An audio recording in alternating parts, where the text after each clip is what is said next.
बोलिए कृष्णचंद्र भगवान की जय, उमापति महादेव की जय।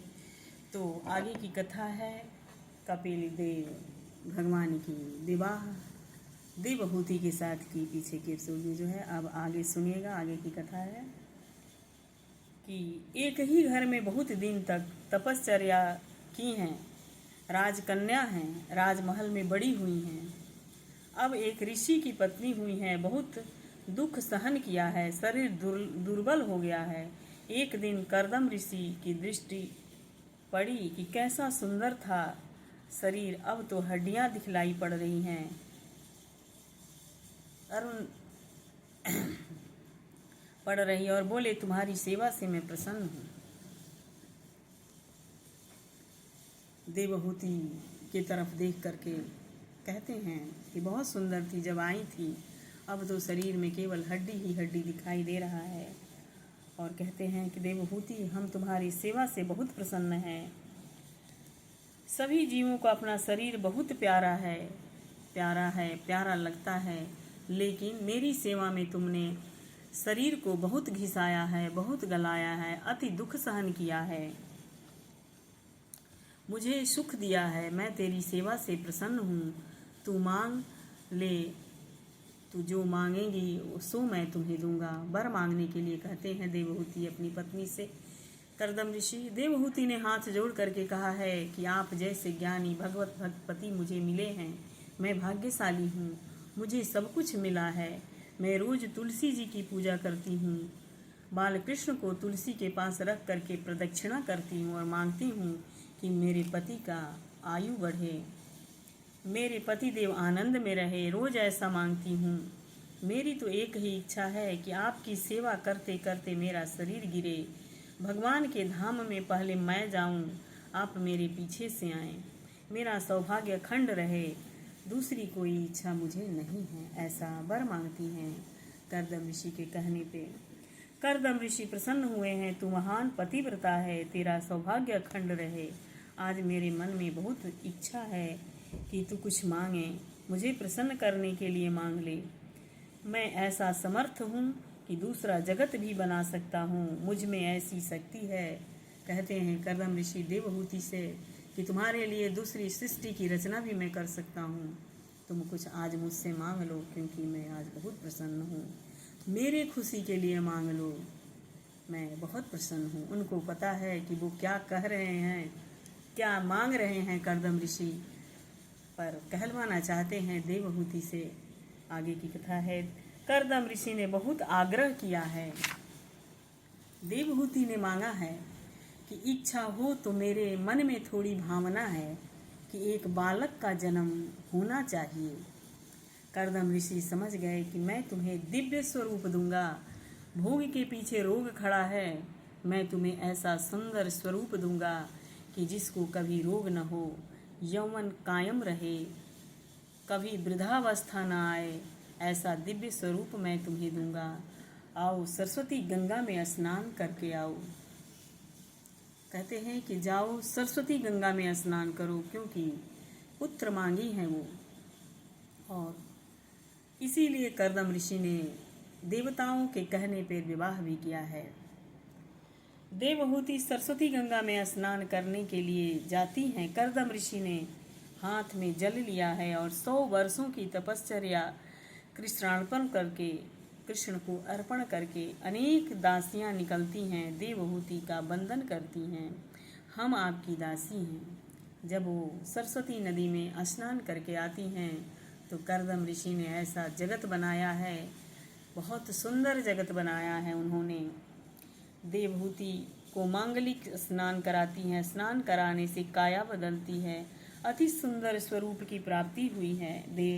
दासी देवहूति का श्रृंगार करती है। उसी समय करदम ऋषि ने संकल्प लिया है, कामदेव के जैसे अति सुंदर करदम ऋषि हुए हैं और करदम ऋषि भी बहुत सुंदर हो गए हैं।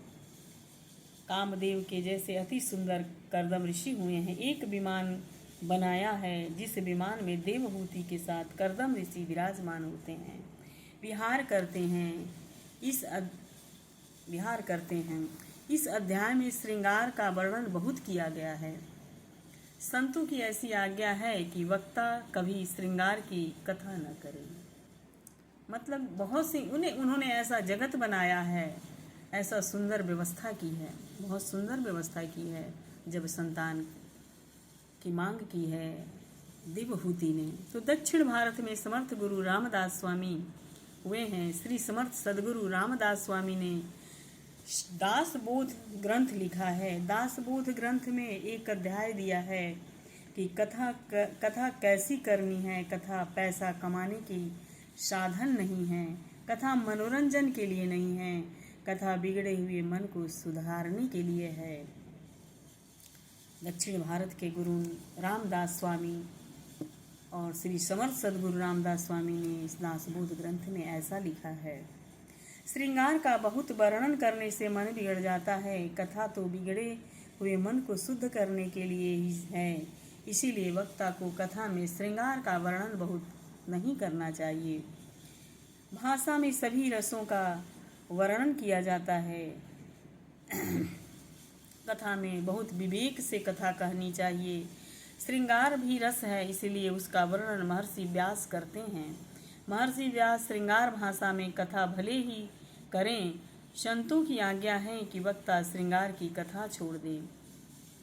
कथा बहुत विवेक से वक्ता करे, कथा शांत भाव से करे।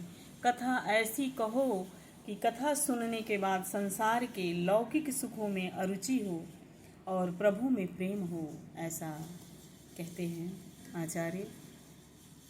कितने लोग तो ऐसा समझते हैं कि महाराज कथा में बहुत हंसाए और हंसे तो कथा बहुत अच्छी होगी, पर कथा ऐसे अच्छी नहीं है। कथा हंसने के लिए नहीं है, बहुत हंसाना अच्छा नहीं है। जो बहुत हंसता है वह रोने की तैयारी करता है। अति हंसना अच्छा नहीं है। जो बहुत हंसता है उसका मन बिगड़ता है। कथा में हास्य रस गौण है, श्रृंगार रस गौण है। महर्षि व्यास संस्कृत भाषा में वर्णन करते हैं कि सभी रसों का वर्णन भागवत में है। श्रृंगार भी रस है, वक्ता विवेक से कथा करें। सभी रसों का वर्णन है कथा में, पर अपने विवेक से कथा भागवत कथा करनी चाहिए भागवत वक्ता को। तो ऐसा भागवत कथा में लिखा है महाराज जी ने। तो कथा विवेक से करनी चाहिए। श्रृंगार रस का वर्णन उतना ही करे कि जितना अच्छा भागवत कथा के लिए हो। तो कर्दम ऋषि 100 वर्षों तक विहार किया है उन्होंने अपने विमान में। उनकी यहाँ एक भी पुत्र हुआ नहीं, 9 कन्याएं हुई। देवहूति को भय लगता है कि अब ये मेरा त्याग करेंगे, और उसके बाद उनकी 9 कन्याएं होती हैं कर्दम ऋषि की देवहूति से। तो देवहूति डर जाती है कि कहीं इन्होंने पुत्र के वजह से मेरा त्याग न कर दें।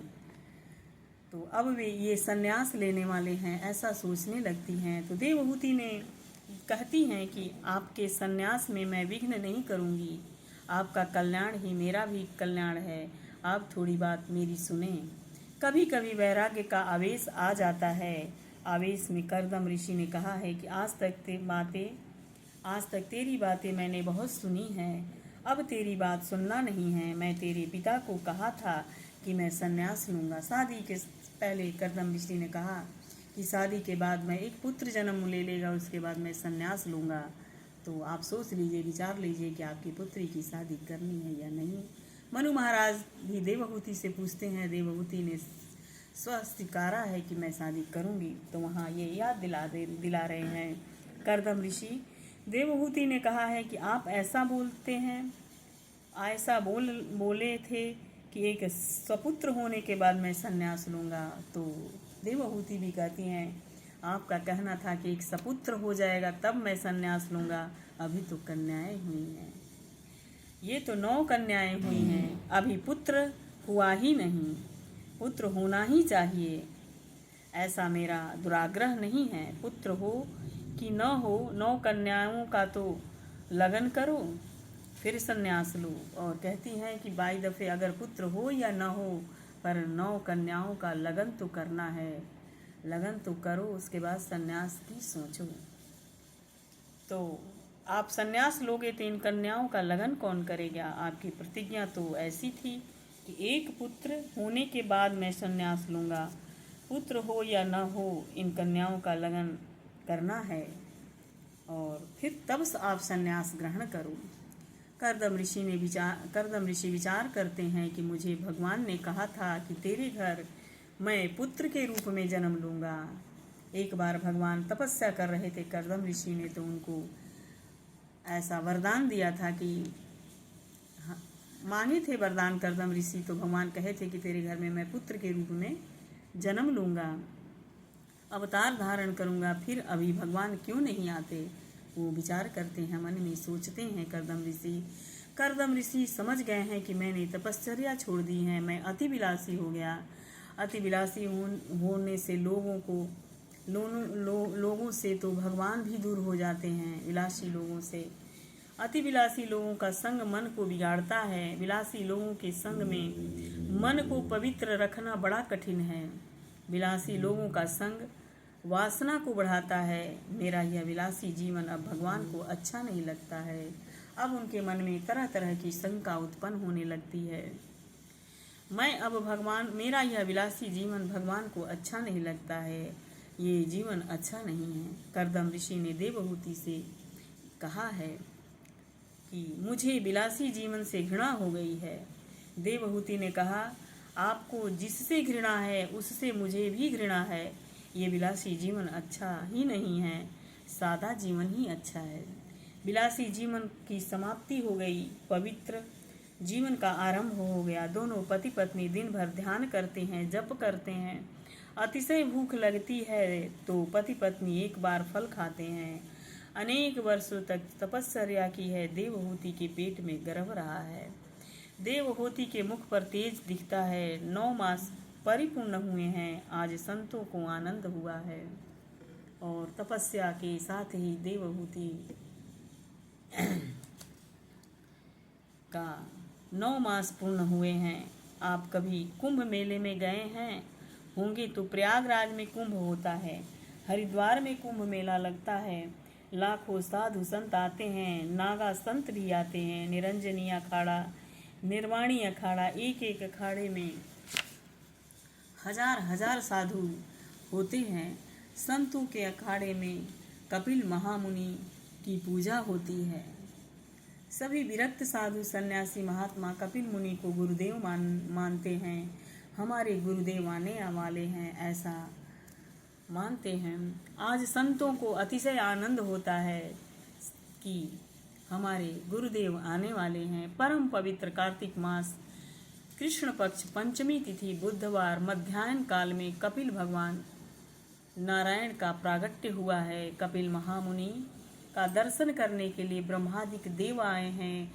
कपिल महामुनि के चरणों में कमल का चिन्ह दिखता है, स्वस्तिक का चिन्ह दिखता है। यह नारायण का अवतार हुआ है। तेरा गृहस्थ आश्रम सफल हुआ। भगवान तेरे यहाँ पुत्र रूप में आए हैं। तू आज परमात्मा का भी पिता हुआ है।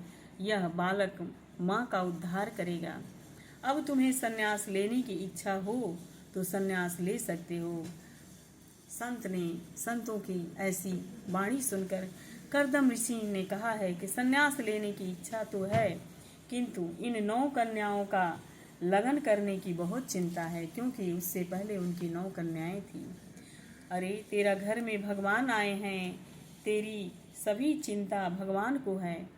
आप जिस देव की प्रेम से पूजा करते हो, जिस देव का नाम जप करते हो, उस देव को आपकी सभी चिंता है।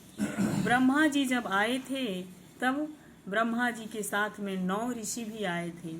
ब्रह्मा जी ने पूछा है, तेरे घर में कन्याएं कितनी हैं?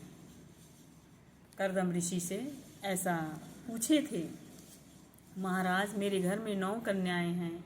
ये 9 दामाद तेरे घर में बिना निमंत्रण दिए आए हैं। एक एक को इन कन्याओं का दान करो और दूध भात की पंगत होने को दो, फिर लगन करो। 9 ऋषि आए हैं कर्दम ऋषि के यहाँ, तो वहाँ ब्रह्मा जी भी आए हैं। और तुम कहते हैं कि तुम चिंता शादी के करते हो इन 9 कन्याओं को, तो ये 9 ऋषि आए हैं, इन्हीं के साथ इनकी लगन करा दो। लगन में सात्विकता होनी चाहिए ताकि वर कन्या को अच्छे संस्कार मिले। लगन में धर्म मुख्य है, काम गौण है। बहुत से लोगों का पैसा लगन में बहुत खर्च हो जाता है। बहुत से लोगों का पैसा पत्थर में बहुत खर्च हो जाता है। बहुत से लोगों का पैसा खाने में बहुत खर्च होता है। पैसा लक्ष्मी का स्वरूप है। पैसे का विवेक से सदुपयोग करो। पैसे का दुरुपयोग करने पर लक्ष्मी शाप देती है। लक्ष्मी उपयोग के लिए, लक्ष्मी उपभोग के लिए नहीं है। लगन में सादगी होनी चाहिए।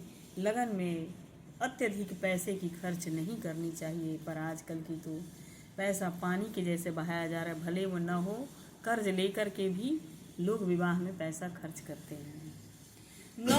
आगे 9 कन्याओं का लगन 9 ऋषियों के साथ हुआ है। मरीचि को कला नाम की कन्या दी गई। अत्रि ऋषि का लगन अनुसुईया जी के साथ हुआ है। अरुंधति का दान वशिष्ठ को किया गया। अथर्वा ऋषि को शांति का, अंगिरा ऋषि को श्रद्धा और पुलस्त ऋषि को हविर्भु नामक कन्या का दान किया गया है। पुलस्त ऋषि के साथ गति और क्रतु ऋषि के साथ किया गया नामक क्रिया नामक कन्या का लगन हुआ है। क्रतु ऋषि के साथ क्रिया नामक कन्या का लगन हुआ है। भृगु ऋषि को ख्याति नामक कन्या दी गई है। ये कर्दम ऋषि की 9 कन्याएं हैं और कपिल भगवान की 9 बहनें हैं। 9 ऋषियों के साथ 9 कन्याओं का लगन हुआ है। वे अपने पति के साथ उनके घर गई। कर्दम ऋषि को अब चिंता नहीं रही है कि अब हमारे कन्या का विवाह कैसे होगा। धीरे धीरे कपिल मुनि बड़े हुए हैं और कर्दम ऋषि ने कपिल देव से कहा है, आप आज्ञा करो तो मैं अब संन्यास ले लूं। मुझे ऐसा लगता है कि अब जीवन थोड़ा ही शेष है। अब शरीर बहुत दिन तक नहीं रहेगा। अब संन्यास लेने की इच्छा है। कपिल मुनि से कहते हैं। कपिल मुनि उनके पुत्र हैं, पुत्र रूप में भगवान हैं। ये कर्दम ऋषि को पता है तो आग्रह करते हैं अपने पुत्र से कि अब थोड़ा जीवन शेष रह गया है, मैं संन्यास लेना चाहता हूँ। कपिल देव ने कहा, पिताजी आपका विचार बहुत उचित है, आप संन्यास ग्रहण करो। मैं आपको क्या करूँ, क्या कहूँ। इतना ही कहता हूँ कि संन्यास लेने के बाद कभी मेरी माँ का स्मरण मत करना। घर को भूल जाना, पत्नी को भूल जाना। स्वर्ग का त्याग ही संन्यास है।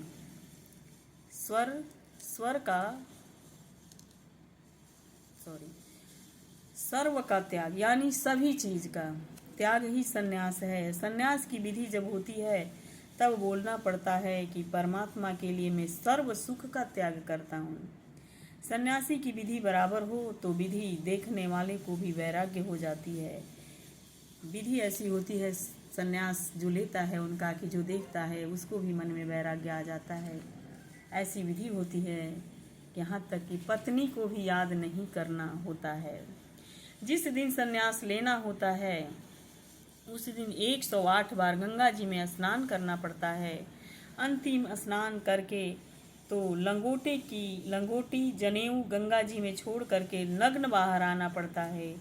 कुटुंब के लोग बैठे हों वे सभी भगवान के स्वरूप हैं ऐसा समझ करके सबको साष्टांग प्रणाम करना होता है। पत्नी हो तो पत्नी में मातृभाव रख करके पत्नी को भी प्रणाम करना होता है। मेरा तेरा संबंध पूरा हुआ उस समय पत्नी पतिदेव के हाथ में लंगोटी देती है। आपको वस्त्र की जरूरत नहीं है, आप वासना रहित शुद्ध हो गए हैं। जगत में नग्न रहना अच्छा नहीं है। लोक लज्जा के लिए यह लंगोटी ले लो। पत्नी लंगोटी देती है। वह लंगोटी पहन करके अंत में बिरजा होम करना पड़ता है। देव ब्राह्मण अग्नि की साक्षी में प्रतिज्ञा करनी पड़ती है। संसार का कोई भी सुख भोगने की अब जरा भी इच्छा नहीं होती है, ऐसा प्रतिज्ञा लेना पड़ता है। सर्व सुख का मैं त्याग करता हूँ, अब मेरा जीवन केवल भगवान के लिए है। तब सन्यासी की विधि पूर्ण होती है। ये विधि होती है सन्यास लेने का। कपिल देव कहते हैं, पिताजी सन्यास लेने के बाद ज़्यादा परोपकार का प्रपंच मत करो। जो बहुत परोपकार करने को जाता है वह भगवान को भूल जाता है। परोपकार करने में हल्के लोगों का संग करना पड़ता है। वैराग्य से ही सन्यासी की शोभा है। सब कुछ भूल जाओ, जगत के साथ वैर नहीं और किसी के साथ प्रेम नहीं। वैर करने से मन बिगड़ता है और किसी मानव के साथ ज़्यादा प्रेम करने से भी मन बिगड़ता है। वैर का त्याग करो, प्रेम का त्याग करो। अब प्रेम परमात्मा के साथ करो, नारायण का ध्यान करो, ओमकार का जप करो। करदम ऋषि ने संन्यास ग्रहण किया है। कपिल देव भगवान ने उनको इस संन्यास लेने की विधि और प्रक्रिया को समझाया है और कहा है कि पिताजी आप संन्यास लीजिए और इन चीज़ों से आप दूर रहिए। तो बोलिए श्री करदम ऋषि भगवान की जय, कपिल देव भगवान की जय। ओम नमो भगवते वासुदेवाय। अभी करदम ऋषि का विवाह संपन्न हुआ और संन्यास भी संपन्न हुआ, पुत्रियों की शादी भी संपन्न हुई, पुत्र प्राप्ति भी हुआ। पुत्र के रूप में कपिल देव भगवान उनके यहाँ जन्म लिए हैं। तो ये कथा यहीं विश्राम लेंगी और आगे की कथा है कपिल गीता। तो ये भी कथा बहुत सुंदर है, एक बार बहुत पढ़िएगा जरूर। बोलिए कृष्णचंद्र भगवान की।